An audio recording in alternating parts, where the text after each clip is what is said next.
Hallelujah, ঈশ্বরকে ধন্যবাদ দিয়ে আজকে আরেকটি বাক্যের জন্য আমরা বিশ্বাসের সিজনে যাচ্ছি। আর বিশ্বাস নিয়েই আমাদের প্রচার। আজকের আমরা বিশ্বাসের ভিত্তিকে দেখব। বিশ্বাসের ভিত্তি আমাদের প্রত্যেকের জীবনে বিশ্বাসের একটা ভিত থাকা দরকার। আপনি আর আমি আমাদের ভিতকে কতটা মজবুত করেছি বিশ্বাসে? আমরা কি বিশ্বাসের ভিতকে মজবুত করি? আমরা কি ঈশ্বরের বাক্য দ্বারা নিজেদেরকে সুসজ্জিত করি?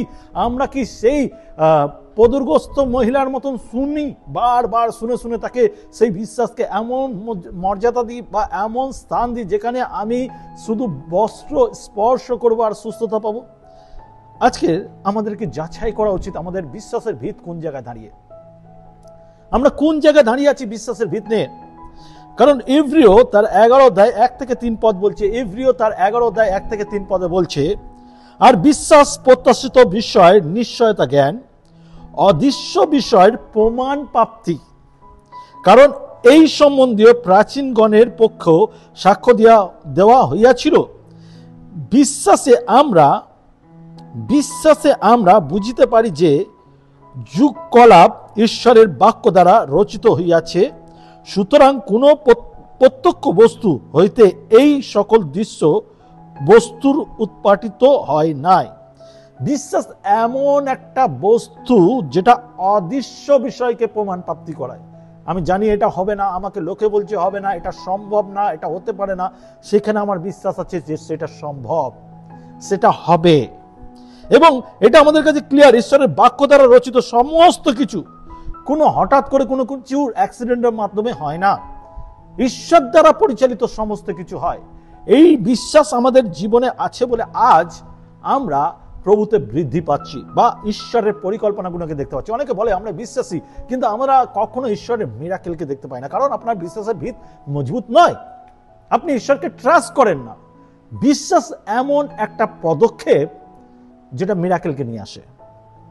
আমেন। ইব্রিয় তার 11 অধ্যায় 6 পদ, ইব্রিয় তার 11 অধ্যায় 6 পদ বলছে, কিন্তু বিনা বিশ্বাসে প্রীতির পাত্র হওয়া কারোর সাধ্য নয়। যদি আপনি বিশ্বাস না করেন তাহলে ঈশ্বরের প্রীতির পাত্র হতে পারেন না। একটা মানুষকেও যদি আমি সন্তুষ্ট করতে চাই, একটা মানুষের কাছে আমি যদি ভালো সাজতে চাই, একটা জাগতিক মানুষের কাছে যদি ভালো সাজতে চাই, আমাকে তাকে বিশ্বাস করতে হবে। আমি যখন তাকে বিশ্বাস করে সমস্ত কাজ তার কথা মতন করবো, সে আমাকে ট্রাস্ট করবে, প্রীতির পাত্র করে নেবে। আর আমরা ঈশ্বরকে বিনা বিশ্বাসে তার প্রীতির পাত্র হতে চাই। আমরা ঈশ্বরকে দোষারোপ করি, আমাদের বিশ্বাস নেই, অথচ আমরা বলি ঈশ্বর আমার প্রতি অনুগ্রহ করে না, দয়া করে না, কার্য করে না, আমার জীবনে কোনো মিরাকেল নেই, কারণ ঈশ্বর আমাকে ভালোবাসে না। আমি প্রীতির পাত্র নয়, কারণ আমি বিশ্বাস করি না। আমি ঈশ্বরের প্রতি বিশ্বাস স্থাপনই করতে পারছি না, যে জন্য মিরাকেল আমার কাছে আসছে না। ঈশ্বর আমাকে ত্যাগ করে না, আমরা ঈশ্বরকে ত্যাগ করি। আবার পড়ছি, কিন্তু বিনা বিশ্বাসে প্রীতির পাত্র হওয়া কারোর সাধ্য নয়। কারণ যে ব্যক্তি ঈশ্বরের নিকটে উপস্থিত হয়, তাহার ইহা বিশ্বাস করা আবশ্যক যে ঈশ্বর আছেন, এবং যাহারা তার অন্বেষণ করে তিনি তাহাদের পুরস্কার দাতা। হালেলুয়া।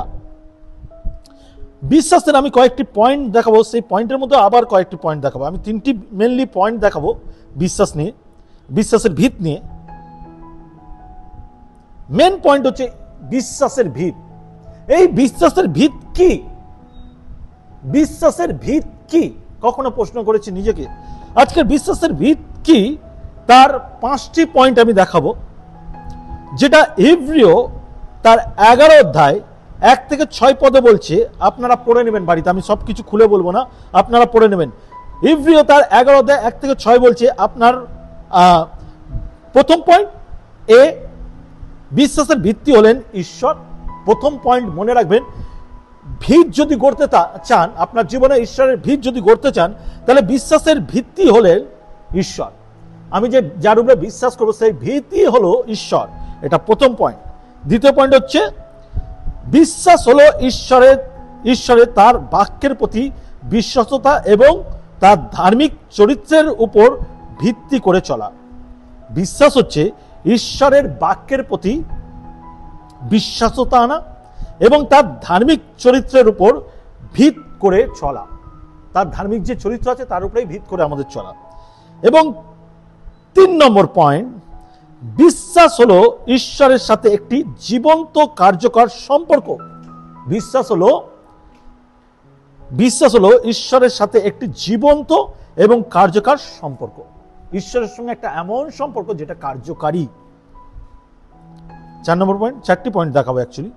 4 নম্বর পয়েন্ট, বিশ্বাস হলো ঈশ্বরের উপর নির্ভর করা, তার বাক্য অনুসারে জীবন যাপন করা এবং তার ইচ্ছা পালন করার সিদ্ধান্ত নেওয়া। পালন তো করবেন, কিন্তু তার আগে সিদ্ধান্ত নিন আপনি করবেন তো। আমরা মুখে অনেকে বলি আমরা ঈশ্বরের জন্য সমর্পণ করেছি, আমরা ঈশ্বর ছাড়া কিছু বুঝি না, আমরা ঈশ্বরের পথে চলবো, এটা আমাদের জীবনের সিদ্ধান্ত। এটা বলাটা সহজ, কিন্তু সিদ্ধান্ত নেবা না আমি করব মানে করব, আমি তার জন্যই প্রাণ দেবো, আমি তার জন্য জীবন দেবো, কারণ তিনি আমার জন্য মরেছেন, তিনি আমাকে ভালোবেসেছেন। এই 4টি পয়েন্ট আপনার জীবনে ভিত করে নিন, কারণ আপনার ভিত যদি না থাকে ঈশ্বরের প্রতি, আপনি সেই বিশ্বাসের ভিত্তি না থাকার দরুন আপনার সম্পর্ক ঈশ্বরের সঙ্গে গড়ে ওঠে না, আর আপনার জীবনে কোনো মিরাকেল হয় না। হালেলুয়া। জীবনের সব থেকে বড় দুর্যোগ হলো অসুস্থতা, দরিদ্র, কষ্ট বা মৃত্যু নয়। আবার বলছি, জীবনের সবচেয়ে বড় দুর্যোগ হলো, বা দুর্যোগ আমরা মনে করি অসুস্থতা, দরিদ্রতা, কষ্ট বা মৃত্যু। আসলে তা নয়, রিয়েলিটি তা নয়। এইগুলো জীবনের দুর্যোগ ঠিক নয় অবশ্যই, কিন্তু সেই মাপের নয়। সবচেয়ে বড় দুর্যোগ হলো অবিশ্বাস। বিশ্বাস থাকলে এইগুলো দিয়ে লড়া যাবে। অসুস্থতা, দরিদ্রতা, কষ্ট, মৃত্যু, এইগুলোর বিরুদ্ধে লড়া যাবে যদি বিশ্বাস থাকে। কিন্তু সব থেকে বড় দুর্যোগ বা অভাব আমাদের জীবনে, সেটা হচ্ছে অবিশ্বাসতা। যিশু তাহাদের অবিশ্বাস দেখে অবাক হয়েছিল। আমরা যদি এই স্টোরিটা পড়ি, যিশু তাদের অবিশ্বাস দেখে অবাক হয়েছিল। এই দৃশ্যটা যদি আমরা দেখতে চাই, এই ঘটনাটা যদি জানতে চাই, তাহলে আমরা মার্ক লিখিত সুসমাচার 6 অধ্যায় 1 থেকে 6 আমরা দেখতে পাই। মার্ক লিখিত সুসমাচার বা মার্ক তার 6 অধ্যায় 1 থেকে 6, তার 6 অধ্যায় 1 থেকে 6, সেখানে বলছে, তখন যিশু তাহাদেরকে কইলেন, আপনার দেশে ও আত্মীয় স্বজন এবং আপনার বাটি ভিন্ন আর কোথাও ভাওবাদী অসম্মানিত হন না। নিজের পাড়ায়, নিজের এরিয়ায় বা নিজের জায়গায় ছাড়া আর কোথাও, আর নিজের প্রিয়জন পরিবার ছাড়া আর কোথাও বিশ্বাসী বা কার্যকারীরা অপমান হয় না। তখন তিনি সেই স্থানে আর কোনো পরাক্রম কার্য করিতে পারিলেন না, কেবল কয়েকজন রোগগ্রস্ত লোকের উপরে হস্তাপন করিয়া তাহাদেরকে সুস্থ করিলেন। আর তিনি তাহাদের অবিশ্বাস উপযুক্ত আশ্চর্য জ্ঞান করিলেন। পরে তিনি চারিদিকে গ্রামে গ্রামে ভ্রমণ করিয়া উপদেশ দিলেন। যিশু সেই গ্রামে, যেখানে যিশু থাকতেন, যেখানে যিশুকে চিনতেন, সেখানে যিশুকে কেউ মেনেই নিচ্ছিল না। তাকে এরকি তামাশা করছিল, তাকে ছোট করার চেষ্টা করছিল, বলছিল আকাশ থেকে আগুন নামিয়ে দেখাও। তাদের অবিশ্বাস এত যে যিশু কোনো মিরাকেল করেনি। আমাদের অবিশ্বাস মিরাকেল আনে না, আর এটাই দুর্যোগ, এটাই প্রবলেম, এটাই সমস্যা আমাদের জীবনে। আমেন। 2 নম্বর পয়েন্ট, বিশ্বাসীদের সবচেয়ে বড় আশা কি? একজন বিশ্বাসী হিসাবে সব থেকে বড় আশা আমাদের কি হওয়া উচিত? আমরা কি নিয়ে আশা করতে পারি ঈশ্বরের কাছে? আমরা তো সবসময়, সমস্ত দিন, সমস্ত মুহূর্তে যখনই আমরা প্রার্থনায় বসি, ঈশ্বরের কাছে আমার পাওয়ার বিষয়গুলোকে নিয়ে ছাড়া আর কোনো কথা হয় না। আমার আলমারি চাই, বাড়ি চাই, গাড়ি চাই, আমার চাকরি চাই, এছাড়া কোনো কিছু আমরা চাই না। কিন্তু অ্যাকচুয়ালি বিশ্বাসীদের সবচেয়ে বড় আশা কি? বিশ্বাসীদের সব থেকে বড় আশা কি? এর 3টি বিষয় আমি দেখাবো, আর প্রত্যেকটার বাইবেল ভার্স দেবো, যেটা আপনি বাড়িতে পড়বেন। প্রথম, বিশ্বাসী হিসাবে আপনার আর আমার চাওয়া উচিত স্বর্গীয় বিশ্রাম। স্বর্গীয় বিশ্রাম। 2 নম্বর, পুনরুদ্ধার বা পুনরুত্থান। আর 3 নম্বর, পৃথিবীতে স্বর্গ। আচ্ছা, স্বর্গীয় বিশ্রাম 2 করিন্থীয় তার 5 অধ্যায় 8 পদে বলছে, যেখানে আমরা স্বর্গীয় বিশ্রাম সম্বন্ধে শুনতে পাই বা জানতে পারি। যেহেতু এটা অনলাইন প্রচার, রেকর্ডিং করছি, বেশিক্ষণ টানতে পারবো না, তাই আমি বাইবেল ভার্সগুলো আপনাদেরকে দিয়ে দিচ্ছি। 2 করিন্থীয় 5 অধ্যায় 8 পদে বলছে স্বর্গীয় বিশ্রাম সম্বন্ধে। সেটা আমাদের জানা উচিত এবং তার জন্য পিপাসিত হওয়া উচিত, তাকে আশা করা উচিত। 2 নম্বর পয়েন্ট, পরম আনন্দ বা পুনরুত্থান। ফার্স্ট করিন্থিয়ান্স 15 অধ্যায় 51 to 58, ফার্স্ট করিন্থীয় 15 অধ্যায়, তো প্রথম করিন্থীয় 15 অধ্যায় 51 থেকে 58 পদ। এবং 3 নম্বর, পৃথিবীতে স্বর্গ, পৃথিবীতে স্বর্গ, যেটা প্রকাশিত বাক্য 21 অধ্যায় 1 থেকে 8 পদে বলে, 21 অধ্যায় 1 থেকে 8 পদে বলে, দ্বিতীয় জেরুজালেম এবং পৃথিবীতে স্বর্গ। যে কোনো ব্যক্তির সাথে ঘটতে পারে এমন সবচেয়ে খারাপ জিনিস হলো শারীরিক মৃত্যু। শারীরিক মৃত্যু যে কোনো ব্যক্তির সাথে ঘটতে পারে এমন সবচেয়ে খারাপ জিনিস হলো শারীরিক মৃত্যু। আমরা তাই মনে করি, কিন্তু আসলে নয়। শারীরিক মৃত্যু নয়, যে কোনো মানুষের সঙ্গে ঘটে যাওয়া শারীরিক মৃত্যু সব থেকে খারাপ হতে পারে না। সবচেয়ে খারাপ হলো বা খারাপ জিনিস হলো চিরন্তর অভিশাপ, চিরকালের জন্য অভিশাপকে বহন করে নিয়ে যাওয়া। আর এর মধ্যে সব থেকে বড় অভিশাপ হচ্ছে দরিদ্র, গরিব। চিরতর আমরা অভিশাপকে বহন করে নিয়ে যেতে পারি না, কারণ আমাদের অভিশাপ থেকে মুক্ত দেওয়ার জন্য যিশু মরেছিলেন। যদি দেখি প্রথম যোহন 3 অধ্যায় 16 পদ, যদি দেখি যোহন 3 অধ্যায় 16 পদ, সেখানে বলছে, কারণ ঈশ্বর জগৎকে এমন প্রেম করিলেন যে আপনার একজাত পুত্রকে দান করিলেন, যে কেউ তাকে বিশ্বাস করে সে বিনষ্ট না হয় কিন্তু অনন্ত জীবন পায়। আমাদের অভিশাপ থেকে মুক্তি করার জন্য ঈশ্বর তার একমাত্র পুত্রকে দিয়েছেন। আমরা তাকে বিশ্বাস করি, আমরা এটা মানি যে তার মৃত্যু আমাদের জন্য স্যাক্রিফাইস, এবং তার পুনরুত্থানকে বিশ্বাস করি, তার স্বর্গারোহণকে বিশ্বাস করি, সবকিছু বিশ্বাস করি। কিন্তু আমরা সেম অভিশাপে ভুগছি, সেম অভিশাপ ক্যারি করছি, কারণ আমরা শারীরিক মৃত্যুকে খুব বেশি প্রাধান্য দিই, কিন্তু অভিশাপকে প্রাধান্য দিই না। অভিশাপ থেকে ঈশ্বর আমাদেরকে মুক্ত করতে চেয়েছে, অভিশাপ থেকে আমাদেরকে বাঁচাতে চেয়েছে। সেই অভিশাপের জীবন ক্যারি করার জন্য ঈশ্বর আমাদেরকে তার পুত্রকে দেয়নি, এমন নয়। তিনি তার পুত্রকে দিয়েছে অভিশাপ থেকে মুক্তি পাওয়ার জন্য। আমেন। প্রথম করিন্থীয় তার 15 অধ্যায় 19 পদে বলছে, শুধু এই জীবনে যদি খ্রিস্টের প্রত্যাশা করিয়া থাকি, তবে আমরা সকল মানুষের মধ্যে অধিক দুর্ভাগ্য। যদি শুধু এই জীবনেই খ্রিস্টকে আশা করছি, তাহলে সব মানুষের থেকে সব থেকে বড় দুর্ভাগ্যবান আমরা। আমাদের এই যুগ ও স্বর্গ উভয় আমাদের জন্য ঈশ্বর, উভয় আমাদের জন্য খ্রিস্টকে দেওয়া হয়েছে। আমরা শুধু এই যুগের জন্য খ্রিস্টকে পাইনি, আমরা স্বর্গের জন্য খ্রিস্টকে পেয়েছি। আমেন। 3 নম্বর পয়েন্ট, আব্রাহামের বিশ্বাস। আমাদের এমন বিশ্বাস স্থাপন করতে হবে যেটা আব্রাহামের ছিল, আর সেই বিশ্বাস ছিল বলে তিনি জাতির পিতা হতে পেরেছিল। সেই বিশ্বাস ছিল বলে তিনি জাতির পিতা হতে পেরেছিল। যদি দেখি, যেমন লেখা আছে রোমিও 4 অধ্যায় 17 পদে, যেমন লেখা আছে, আমি তোমাদেরকে বহু জাতির পিতা করিলাম। সেই ঈশ্বরের সাক্ষাতে পিতা, যাহাকে তিনি বিশ্বাস করিলেন, যিনি মৃতগণকে জীবন দিলেন এবং যাহা যাহা নয় তাহা আছে বলেন। এটা সেই খ্রিস্টের কথা বলছে, এটা সেই খ্রিস্টের কথা বলছে। সেই ঈশ্বরের সাক্ষাতে পিতা, যাহাকে তিনি বিশ্বাস করিলেন, যিনি মৃতগণকে জীবন দেন এবং যাহা নয় তা আছে করেন। আমরা যার জন্য বলতে পারি, যেখানে শেষ সেখানে শুরু। আজকে চার্চে এত মিরাকেল কেন? আর আজ কেন চার্চে সমস্ত রোগ রিকভার হচ্ছে, সুস্থতা পাচ্ছে? কেন লোক বিশ্বাস করছে? কেন লোক দৌড়ে যাচ্ছে চার্চে? কেন ঈশ্বরের দেহের কাছে ফিরে যাচ্ছে? মণ্ডলীতে কেন যাচ্ছে? মানুষ আর কোথাও দৌড়াচ্ছে না, কিন্তু আজ মণ্ডলীতে দৌড়াচ্ছে প্রচুর মানুষ এবং যিশুকে গ্রহণ করছে। তার কারণ হচ্ছে, যেখানে শেষ সেখানে প্রভুর শুরু। আমেন।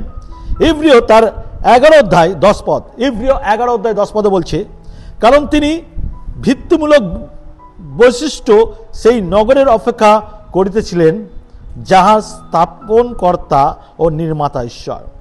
কারণ তিনি ভিত্তিমূলক বৈশিষ্ট্য সেই নগরের অপেক্ষা করিতেছিল, যাহার স্থাপনকর্তা বা নির্মাতা ঈশ্বর। তিনি আমাদের জন্য গৃহ নির্মাণ করছেন, তিনি আমাদের জন্য চিন্তা করেছেন, তিনি আমাদের জন্য ভেবেছেন। কিন্তু আমাদের ভিত না থাকার দরুন আমরা প্রতিনিয়ত পড়ে যাই।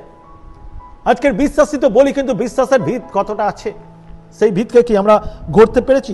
যদি না পারি, আজকের বাক্যকে মন দিয়ে শুনুন, কারণ আপনার ভিতের প্রয়োজন। অনেক লিডার বিশ্বাসীরা তারা নিজের জীবনে নিজের প্রবলেম নিয়ে এত স্যাক্রিফাইস, প্রবলেম নিয়ে ভুগছে, যে তারা বলছে আমার প্রবলেম এত যে আমি কি বলবো, আমি তো কাউকে বলি না, আমি কাউকে শোনাই না, আমার এত প্রবলেম।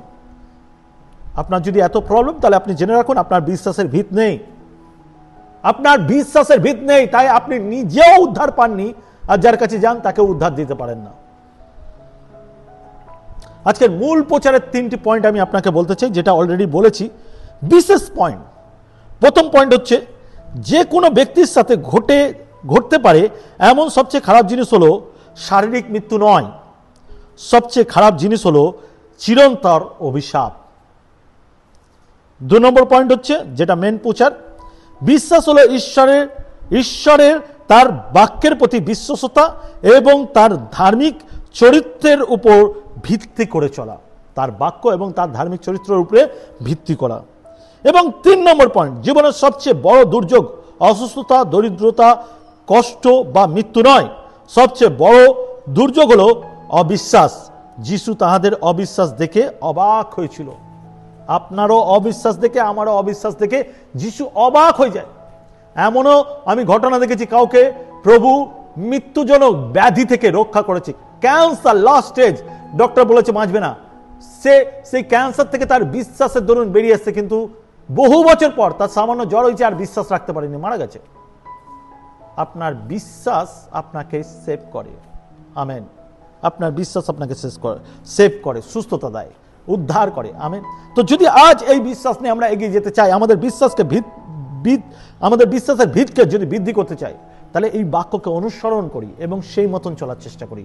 খ্রিস্টতে ভাই বোন, আপনি কলিং প্রাপ্ত, আপনি আহ্বানিত, আপনি অ্যাক্সিডেন্টলি আসেননি, আপনাকে ঈশ্বর বাছাই করেছে, আপনি স্পেশাল, আপনাকে ঈশ্বর বাছাই করেছে।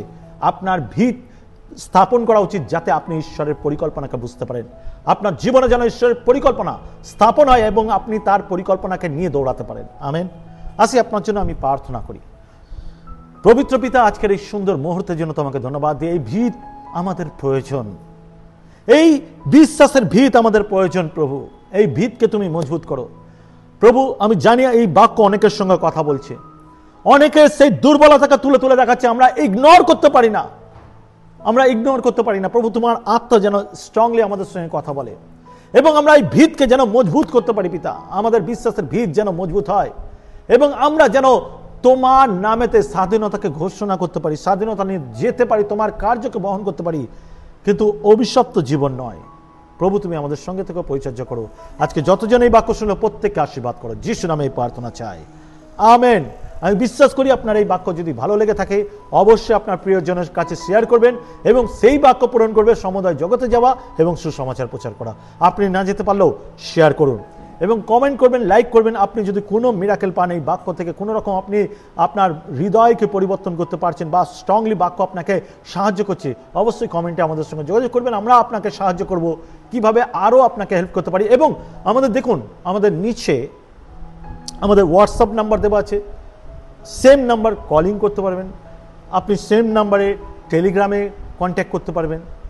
তো প্লিজ আপনারা যদি চান অবশ্যই আমাদের টেলিগ্রাম, হোয়াটসঅ্যাপ ইউজ করতে পারেন, মেসেজ করতে পারেন, ভয়েস মেসেজ বা সিম্পল লিখে মেসেজ করতে পারেন, আমরা উত্তর দেবো আপনাকে। কল করতে চাইলে আপনার প্রেয়ারের জন্য কল করতে পারেন। তো সবাই ভালো থাকবেন, সুস্থ থাকবেন, সবাইকে জয় যিশু।